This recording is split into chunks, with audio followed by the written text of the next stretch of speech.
Out on the lonely edge of Montana, where the wind carries old secrets and the sky feels wider than a man's past, something happened that most ranchers in Lone Ridge still whisper about.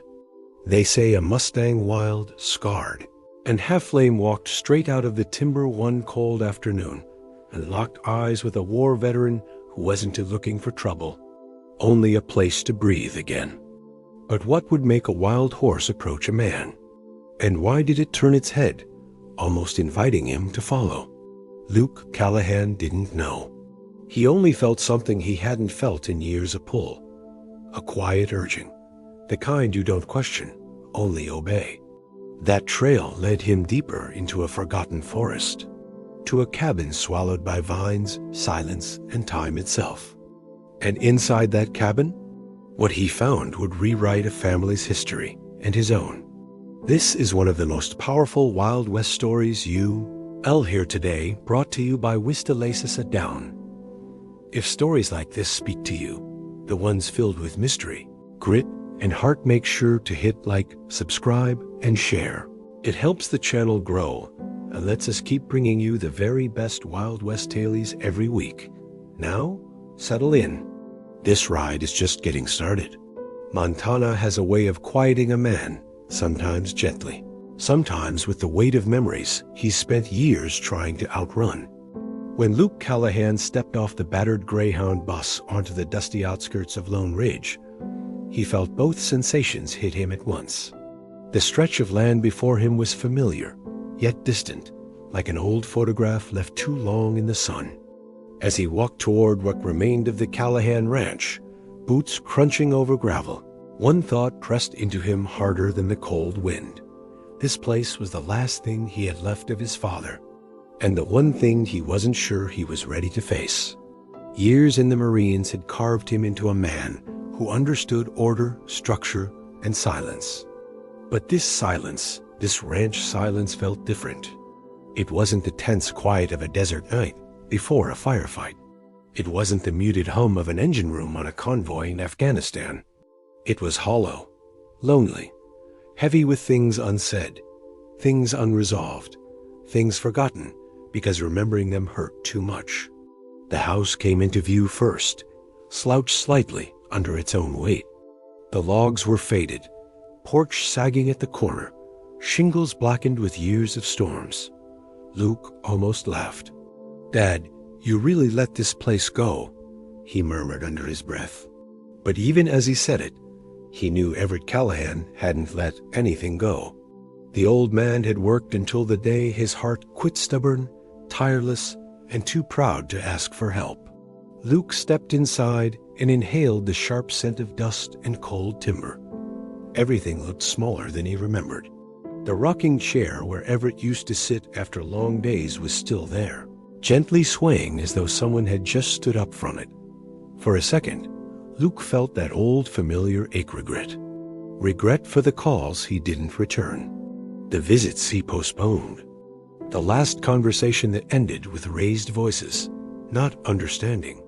He set his single duffel bag on the floor and stood in the silence, trying to decide where to even begin. The ranch was a mess, fences broken, stables half collapsed, horse troughs rusted. Even the wind seemed to sigh as it swept past the cracked windows, whispering a quiet assessment. "You've got work to do, son." For 3 days, Luke worked sunup to sundown, repairing broken gates, hauling debris, feeding the few surviving horses who regarded him with cautious distrust. They were thin, underfed, the kind of thin that told you winter had been cruel and the caretaker even crueler. Luke hated seeing animals suffer. Everett had raised him better than that. So he hauled extra hay from the town supply store, patched up old troughs, and talked softly to the horses the same way he used to as a boy. It felt strange, comforting, and heartbreaking all at once. But even as he worked, a restlessness gnawed at him. Not fear, not anxiety. Something more primal, like he was waiting for something he didn't yet understand. On the 4th afternoon, he took one of the healthier horses out to check the far western fence line. The sky burned with late autumn gold. Pine shadows stretched across the fields. A hawk circled lazily overhead.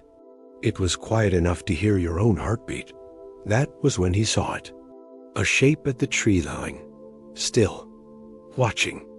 Luke slowed his horse and squinted into the fading light. At first, he thought it was one of the neighbors' horses that had wandered too far. But then it stepped forward, and the breath caught in Luke's throat.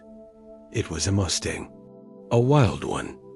You didn't have to be an expert to know the difference. There was an unmistakable fierceness in its stance, a proud lift to the head, a rawness no domestic animal carried. Its coat was dark, mud-matted in places. Its mane tangled like the wind itself had woven through it. But what struck Luke most was the limp, the subtle but undeniable favoring of its left hind leg. An injured Mustang should avoid humans at all costs, should hide, should flee. But this one didn't. It stared at Luke with a focus that made the hairs rise on the back of his neck. There was intelligence in that gaze, sharp, steady, unblinking, almost intentional. "Easy," Luke whispered, raising both hands slightly. His ranch horse shifted under him, uneasy, sensing something he could not. The Mustang didn't move, didn't snort, didn't rear or bolt. It simply stood there, like a sentinel waiting for a password. Then, slowly, deliberately, it turned its head toward the deeper pines, and paused. Luke frowned. "What are you trying to show me?" He knew how ridiculous that sounded. It was a horse, not a guide, not a spirit, not some mythical creature from frontier legend. And yet, something inside him stirred, a feeling he hadn't felt since his deployment days. That strange, electric intuition you get right before something life-altering happens. The Mustang looked back at him again, then took 3 steps into the trees. Stopped. Waited. Luke's heartbeat quickened. He didn't know why, but he swung down from his saddle. He tied his horse loosely to a fallen fence post, grabbed his flashlight, and stepped beyond the broken fence, toward the waiting Mustang. "You're out of your mind," he muttered to himself. Following a wild horse into the woods, brilliant. But he went anyway. The moment he crossed that threshold of shadow, the air changed. Cooler, denser. The pines towered above him like ancient guardians, their needles whispering secrets in the wind. The ground dipped into a faint, forgotten trail, one he hadn't walked since he was a boy chasing rabbits with a wooden slingshot. The Mustang stayed just ahead of him, always close, never too far. Not running, leading. Every time Luke slowed, the horse paused. Every time he approached, it stepped deeper into the forest. "What happened to you?" Luke whispered. "And why me?" No answer came, just the soft rustle of pine branches and the steady, rhythmic crunch of the Mustang's hooves. Then, suddenly, the trees parted, and in the clearing below, barely visible in the dusk, sat a cabin. Collapsed roof, boarded windows, a sign half swallowed by moss. Whitmore Ranch, 1946. Luke froze. He had never seen this place, never even heard the name Whitmore. But the Mustang turned to him one last time, and the look in its eyes sent a chill straight through him. Whatever lay inside that cabin, it wasn't meant to stay buried. The clearing was unervingly quiet. Not the peaceful kind of quiet Luke sometimes found on a ranch at dawn, but the tense, expectant quiet that makes a man feel watched. The cabin before him looked as though it had been built with love and abandoned with sorrow. Half the roof had caved in. Thick ropes of ivy strangled the window frames. The front steps sagged as if they'd collapse under the weight of a memory. Luke's breath clouded in the cooling air. What is this place? The Mustang, still favoring its left leg, stood just at the edge of the clearing, its silhouette framed by the last glimmer of evening. The horse didn't graze, didn't wander. It watched him, eyes sharp, almost urging him forward.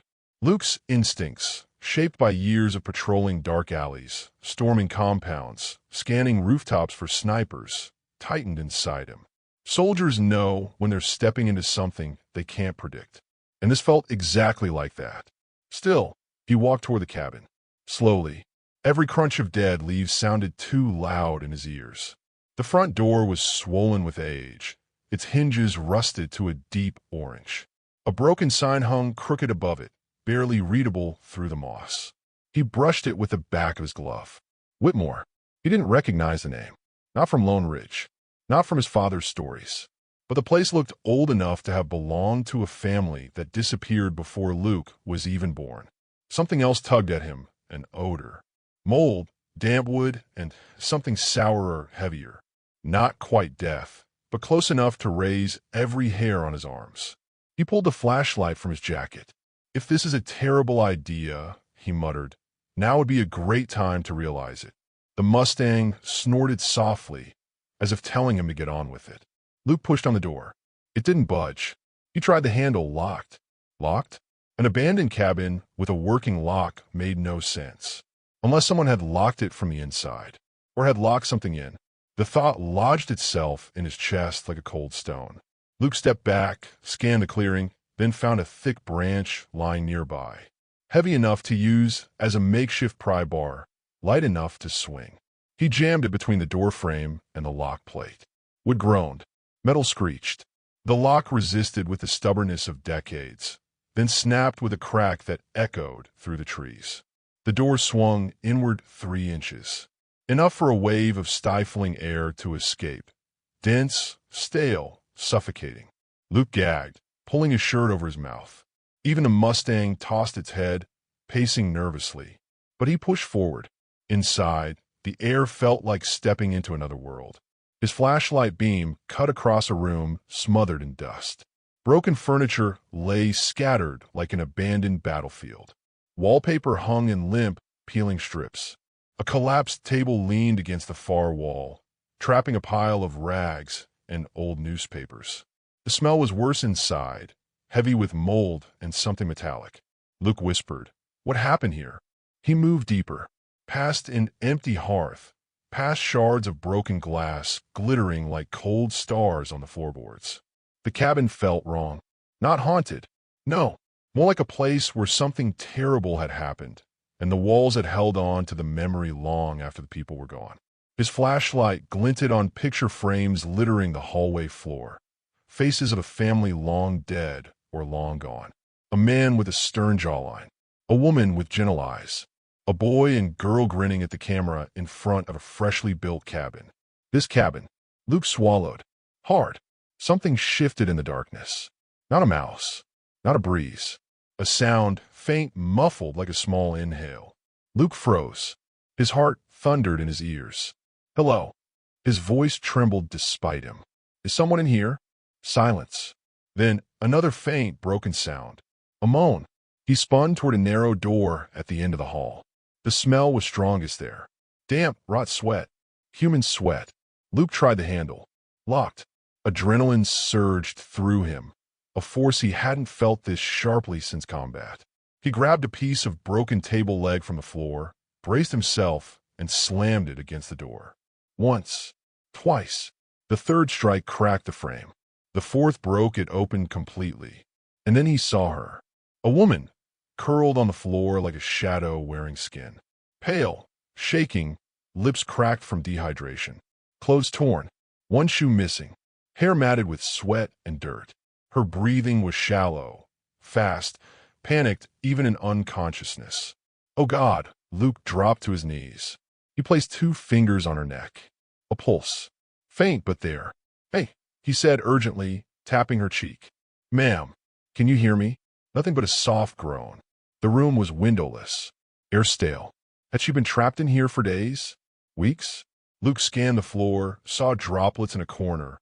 Old water, maybe rain leaking through the roof. Not enough to keep someone alive long. She was lucky he found her when he did. No, she was lucky the Mustang found him. Luke pulled the small water bottle from his pocket, twisting the cap with shaking hands. He lifted her gently and let a few drops fall onto her lips. She made a weak sound, swallowing instinctively. That's it, Luke whispered. Stay with me. But he knew staying here another minute might kill her.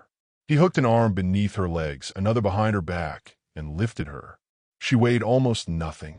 Dead weight in his arms felt horribly familiar. He pushed away the memories of carrying fallen Marines. This was different. This was someone still fighting to live.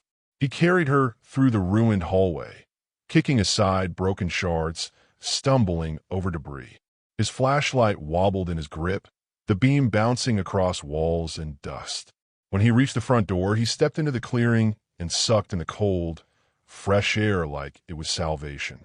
The Mustang was there, standing tall, alert, ears forward, watching. Luke knelt and laid the woman gently on the grass. He peeled off his jacket and folded it beneath her head, then fumbled for his phone. One bar. One flickering miracle of a bar. He dialed 911. Static. Then a voice. Barely audible. He gave his location, explained the woman's condition, urged them to hurry before the signal vanished. The dispatcher promised to send rescue units immediately. When the call ended, Luke exhaled shakily. "You did this," he whispered, looking at the Mustang. "You brought me here." The horse stepped closer, lowering its head as if in acknowledgement. Minutes dragged like hours. Luke gave the woman more drops of water, checked her pulse again. Weak but steady. He kept talking to her softly, telling her she was safe, that help was coming.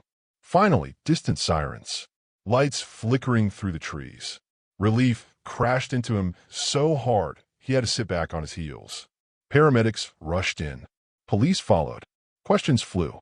Hands moved quickly, lifting the woman onto a stretcher, securing IVs, oxygen blankets.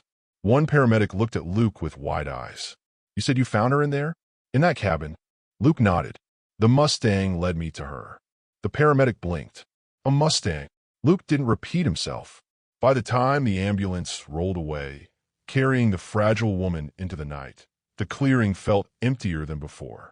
The officers finished their sweep, promised a full investigation, and left Luke standing in the moonlit grass. Only he and the Mustang remained. He walked toward it slowly, raising a hand. The Mustang stepped forward and pressed its warm muzzle against his arm. And in that quiet touch, Luke realized something. This wasn't an accident. This wasn't coincidence. This was the beginning of a story the West itself had been waiting to tell. The hospital in Lone Ridge wasn't much. 2 floors, one overworked ER nurse, and an HVAC system that rattled like old spurs. But to Luke, it felt like the safest shelter on Earth that night. The woman from the cabin, still unconscious but breathing more evenly, had been rushed into emergency care. Doctors worked quietly, efficiently, speaking in low tones that suggested a mixture of concern and disbelief. Luke sat on the stiff plastic bench in the hallway, elbows on his knees, hands clasped tight. He stared at the scuffed linoleum floor, but his mind kept replaying the cabin, the locked room, the stifling air, the Mustang's knowing stare. A doctor stepped out, wiping his hands. "Mr. Callahan?" Luke stood quickly. "How is she?" "She's stable," the doctor said gently. "Dehydrated, malnourished, exhausted, but she'll live." He hesitated. Whatever she went through, it was long-term. "She's lucky you found her when you did." "Lucky," Luke echoed, though that didn't feel like the right word. No, this was something else. Something intentional. "Is she awake?" "She drifted in and out," the doctor replied. Didn't speak, but she kept repeating one word. Luke's heart quickened. What word? Whitmore. The doctor left Luke standing there, stunned. Whitmore, the name on the cabin sign. A family he'd never heard of. A ranch that didn't appear on any local map. And now, a half-dead stranger repeating that same name as if it were a lifeline. Luke walked to her room. She looked even smaller in the hospital bed, swallowed by blankets for humming softly. Her skin was pale, but her breathing had steadied, a slow, rhythmical rise and fall. He pulled a chair beside her, and, "Saturday, I'm Luke," he said quietly, unsure whether she could hear him. "You're safe now. Whoever did this, they won't get to you again." For a long moment, there was no response. Then her eyelids fluttered. Those eyes, hazel, dulled by trauma, fixed on Luke with a fragile mixture of fear and confusion. "Horse," she whispered. "You're okay?" Luke said softly. "I found you. The Mustang led me." Her fingers twitched, gripping the blanket weakly. "Not a horse," she murmured. "Not just a horse." Luke leaned in. "What do you mean?" But her strength gave out, and her eyes closed again. A slow sigh escaped her lips, as if the simple act of speaking had drained her. A moment later, A soft knock sounded behind Luke. Sheriff Nolan Reed stepped into the room, broad-shouldered, gray-stubbled, the kind of man carved for Wyoming rock but aged by too many tragedies. He tipped his hat. "Callahan, we need to talk." Luke followed him into the hallway. Reed crossed his arms. "We checked that old cabin. Barely standing. Looks like no one's lived there in 50-plus years. But we found signs someone had been using the back room recently. Rope, old blankets, a rusted nail hammered into a beam. Whoever left her there didn't want her getting out." Luke felt his jaw tighten. "You think it was Whitmore land?" "It was," Reed said grimly. "But the Whitmores vanished decades ago. That cabin was their summer place. Nobody's touched it since the tragedy." "What tragedy?" Reed hesitated, glancing up and down the hallway as though ghosts themselves might overhear. "There are 4 of them: Matthew, Eliza, their son, and daughter. In 1952, they went missing. Search parties found nothing. No bodies, no horses, no signs of struggle. The only trace left was a fire pit with half-burned clothing. Folks assumed wolves or a mountain lion, maybe a forest fire gone wrong. But no one truly knew." Luke felt a chill crawl up his spine. "And this woman, she was left in their cabin?" "Looks that way." Reed studied him. "The real question is, who brought her there? And why that place?" Luke didn't answer. His mind traveled back to the Mustang. How it watched him, guided him, waited for him. A wild horse acting with purpose. It didn't fit any logic he knew. Reed rested a hand on Luke's shoulder. "You did good, son. Whether you believe in coincidence or fate, that woman's alive because of you." But Luke wondered if he was giving credit to the wrong creature. The next morning, the air outside the hospital was crisp, carrying the scent of pine and distant snowfall. Luke's boots scuffed the frost as he walked toward the corral behind the sheriff's station, where he'd left the Mustang under temporary care. Except when he arrived, the corral was empty. He spun toward a deputy. "Where's the Mustang?" The deputy shrugged.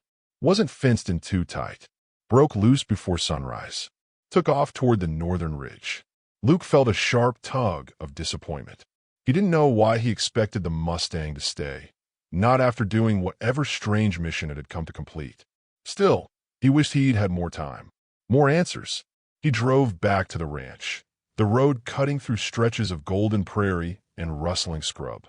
As he approached the property, a flicker of movement in the distance caught his attention, a shape on the hill near the old water trough. The Mustang, standing tall, watching him. Luke stopped the truck, heart thumping. He walked toward it slowly. The horse didn't shy away. Instead, it dipped its head almost in greeting. "You came back," Luke murmured, barely believing it. He reached out cautiously. The horse didn't flinch as his palm pressed against its cheek, warm and steady. Its eyes, deep, dark, and possibly aware, studied him with an intensity that didn't feel animal at all. "What are you?" Luke whispered. The Mustang turned slightly, revealing something he hadn't noticed before: faint markings on its flank. Old scars, long, thin cuts, the kind made by rope or wire. Signs of captivity. "You were trapped," Luke said softly. Just like her.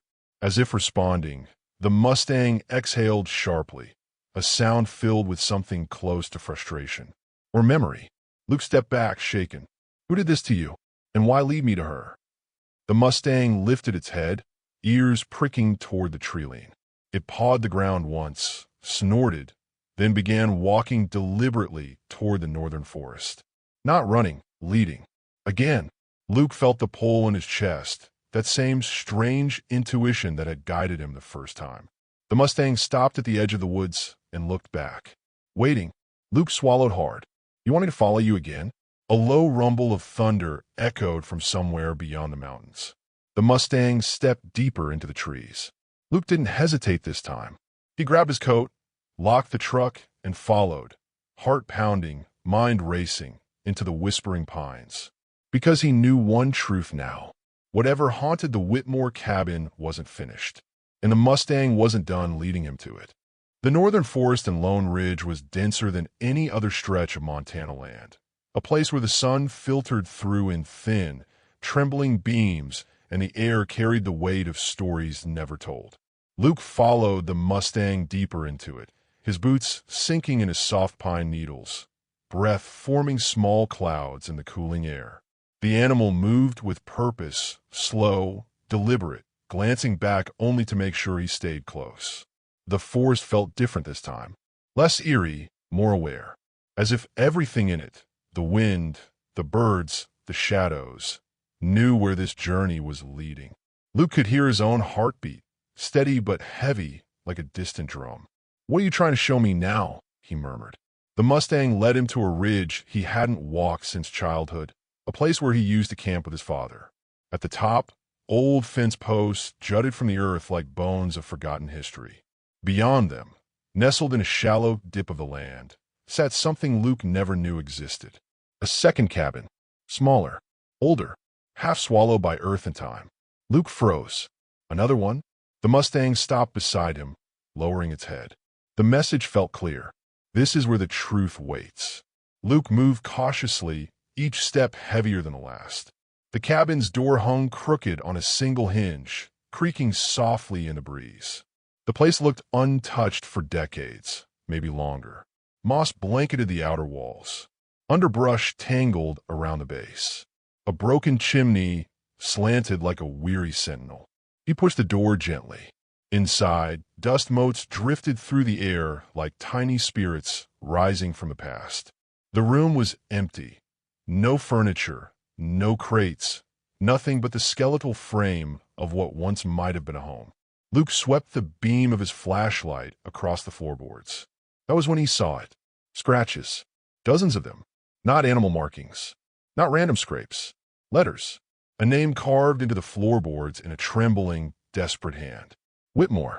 Luke knelt, his breath catching. The letters were shallow, but unmistakable. His fingers drifted over them, as if touching them might reveal the story they held.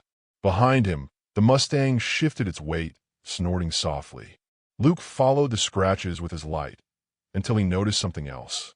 A loose floorboard, slightly raised compared to the others. He wedged his fingers into the gap and pulled. The board lifted with a groan. Below it lay a small metal box, rust creeping up its sides. Luke lifted it gently, carried it toward the doorway where light filtered through, and opened it. Inside were four things. A locket, a folded journal page, a rusted sheriff's badge, and a small photograph. Luke stared at the picture first. A family stood in front of the Whitmore cabin, the same faces he saw in the first cabin's hallway. But there was someone else in the photo, too. A teenage boy in a deputy's uniform. Sheriff Reed's father's generation. Luke recognized the badge immediately. It was identical to the one in the box. He unfolded the journal page next. The handwriting was shaky, rushed. "If anyone finds this, we didn't disappear. We ran. Someone is hunting us. Someone we trusted. The horses are scattered. The land isn't safe. Eliza is sick. Joseph won't stop crying. We're hiding in the north cabin until help comes." But help never came. If you're reading this, tell the sheriff's office the truth. We were betrayed. I fear they buried the evidence. If we don't survive, may whoever finds us give our names peace. It was signed, Matthew Whitmore, October 3rd, 1952. Luke felt the world tilt under him. The Whitmores hadn't been lost to wolves or storms. They were hunted, and someone in law enforcement had been involved. The Mustang let out a low whine, as if sensing the heaviness of the revelation. Luke picked up the locket. Inside were two tiny portraits, Eliza Whitmore and her daughter. Beautiful, hopeful, frozen in time. His chest tightened. How long have their ghosts been waiting to be heard? A twig snapped behind him. Luke spun. Sheriff Reed stood at the edge of the clearing, hands on his hips, breath visible in the crisp air. "I figured you'd follow that horse," Reed said quietly. Luke's pulse quickened. "How did you know about this place?" "My father told me before he died," Reed replied. Said the Whitmore case was the one thing that haunted him to the grave. Luke held up the metal box. They didn't disappear. They were hunted. Someone in the sheriff's office, maybe in your father's day, covered it up. Reed removed his hat, bowing his head. "I know." The admission stopped Luke cold. Reed's voice cracked. "My grandfather was sheriff then. Good man on most days. Hard man on others. But he had a temper. And he had debts.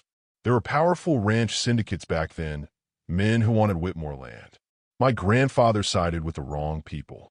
He didn't personally kill anyone, but he didn't stop the ones who did. Luke stared at him in stunned silence. Reed swallowed. My father found this cabin years ago. Found the box too. He wanted to bring the truth forward, but by then, everyone involved was dead. The land had changed hands, and he feared reopening it would tear the last of the Whitmore relatives apart. Relatives? Luke asked sharply. Then the woman we found. Reed nodded. Her name is Sage Whitmore, great-granddaughter. She came searching for her family's truth, and someone didn't want her to find it. Luke felt a cold rage form in his gut. So they locked her up in that cabin. Or worse, Reed said quietly, they intended to finish what started 70 years ago. A long silence stretched between them, broken only by the Mustang's quiet breathing. Reed took a step toward Luke. You were meant to find her, Callahan. You were meant to break this open. Luke shook his head slowly. No, I think he was meant to find her. He gestured to the Mustang. Reed looked at the horse, really looked. His eyes widened. I'll be damned, those scars. That marking, that's the Whitmore brand. Luke nodded. This horse is a descendant of the original Whitmore Mustangs. Maybe the last one. He carried their story. Reed exhaled shakily. The land doesn't forget, does it? No, Luke said softly. And sometimes it remembers through the strangest messengers. In the weeks that followed, the truth spread through Lone Ridge like wildfire. The Whitmore case was reopened. Sage, once stable enough to speak, confirmed she'd been threatened by someone who wanted the past buried. An old land enforcer with ties to the original syndicate, someone still desperate to keep the Whitmore land unclaimed. He was arrested, confessed. The town breathed for the first time in decades. As for the Mustang, he stayed on Luke's ranch. Not tamed, not owned, just present, watching over Sage during her recovery, wandering the fields as though guarding the rebirth of a family once wronged. Luke rebuilt the Whitmore cabin, both of them, turning them into memorials of truth reclaimed. And sometimes, on quiet evenings when the wind brushed softly across the plains, Luke stood beside the Mustang, gazing toward the forest. Funny, he'd whisper, how a horse led us right into history's heart. The Mustang would tilt its head, as if to say, some stories aren't found. They lead you. And in the wide, forgiving silence of the West, Luke finally understood. This land didn't choose men with clean pasts. It chose men willing to carry the truth forward, even if they needed a Mustang to guide them there.